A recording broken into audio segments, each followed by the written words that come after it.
Hello, my name is Mazlada and today I felt like making a Team Fortress 2 video suggesting some changes a new player may want to make to their settings. Some of the default settings aren't ideal for improving your gameplay, so it's good to have some tweaks early on so you don't get too used to some of the bad default settings. I have a custom HUD, or heads up display, so your main menu will look different to mine. I'll talk about that more a little later. If I remember correctly, the options menu is along the bottom. You want to bring up this box. Click Advanced and enable both options. Fast switch is exactly what it sounds like. By default you have to confirm your weapon changes, which in a fast paced situation is going to cause deaths. If you're a new player you may be tempted to overly stick to your main weapon. I know I was. I always used to forget about my shotgun as a soldier, and I was the WM1 Pyro. But really these classes are much improved when you take advantage of your other weapons. Fast switch makes it all the smoother. I use an MMO mouse myself. I use the buttons on there to switch to whatever. But whatever you're using to change your weapon, whether it's your numbers or your scroll, just make sure you get used to it as soon as you can. I also recommend ticking Enable Developers Console. I won't get into what you can do with it, but there's no reason not to have it ticked. Next you'll want to check out the mouse tab. I can't give you an ideal setting here since everyone is different and it's going to require experimentation on your behalf. In general, you want to turn down the mouse sensitivity so you can track your opponents with the mouse without too much difficulty, but not so far that you feel like you're turning with a bloody D-pad. Mess around and see what works for you. Now you'll want to skip to the video tab and click on Advanced again. I highly recommend knocking the FOV up to 90. This is one of the few definite recommendations I will make to you. FOV stands for field of view and the number is the degrees. At default you can only see 75 degrees in front of you. Not only does going up to 90 allow you to see a bit more with the obvious advantages to that, but a lot of people get motion sickness with such a narrow FOV in PC games. Narrow FOV is more of a thing for console games where people play on a couch away from the TV where there are no such problems. But some people have real issues up close, like you will probably be. As for the rest of the settings here, I usually turn most of them down to increase performance, but since this game is fairly old now, you don't need to take the piss. You'll be better able to judge what your system can handle than me.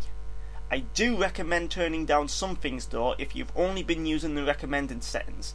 Since now the FOV is increased, that means there's more crap on the screen that needs to be rendered than the game thought when it applied those settings. Anti-aliasing is my go-to area for turning down the graphics in that respect, since it's fairly resource heavy and I don't care for it. I mean, I still play my fucking SNES. I don't care about this being pretty, except for all them beautiful hats.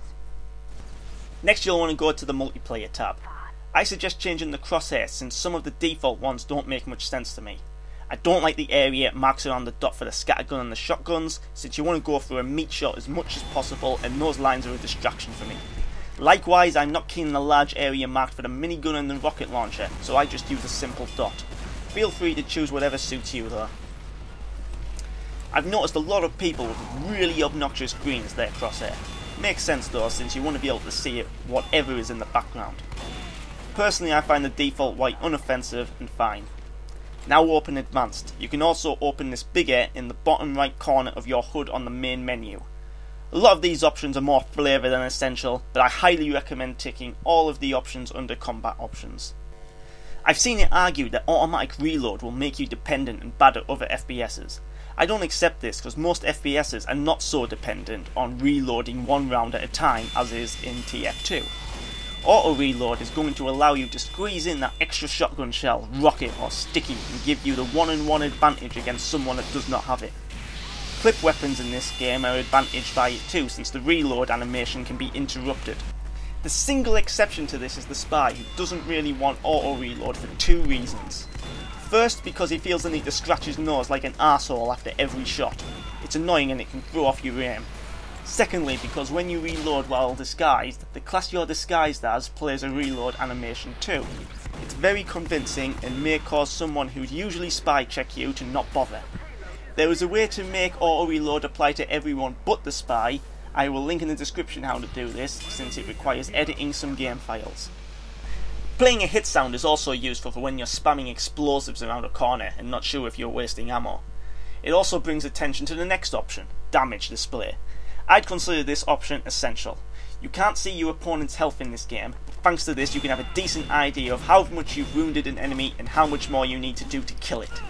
It's also essential to improve, especially your hit scan aim. When I first enabled this, I was shocked at how appalling I was as a scout. Shots that I thought had hit had blatantly not, or had just been a grazing hit. With this you have instant performance feedback, and it's all the more satisfying when you get that full damage meat shot. You're dead! For the class specific options, I like having injured teammates call out for medic. I keep the threshold fairly high. The final option I'll talk about is field model field of view, which is basically how big you want the weapon models to be. Turn it up high and that's the smallest they can be. You can actually turn them off altogether, but I find the animations useful, but maybe that's because I'm used to it. Finally, I'm going to talk about my HUD. I don't think it's all that important to have a custom HUD. I mean, I like having the health and ammo nice and big and near the centre of the screen, but I don't think it's going to make you any better. So if you can't be bothered, just don't bother. I also like that it keeps the damage of my last hit on this HUD. When spamming explosives you won't always be able to see the damage display as normal, so it's nice to have it there. The HUD is called PVHUD, and I'll provide a link to a download and some installation instructions. This is the only one I've used, and from what I've seen most of them do fit the job description, so you can experiment, but I probably won't. And so concludes my beginner's TF2 settings guide. I had fun making this, and I hope it's been useful to, well, someone. Maybe I'll make some more guides on Team Fortress 2 in the future. It is my favourite game, so why not? Thanks for viewing. Please contribute in the comments if you have any disagreements or stuff to add. Like, dislike, all that bollocks. Cheers again. Later.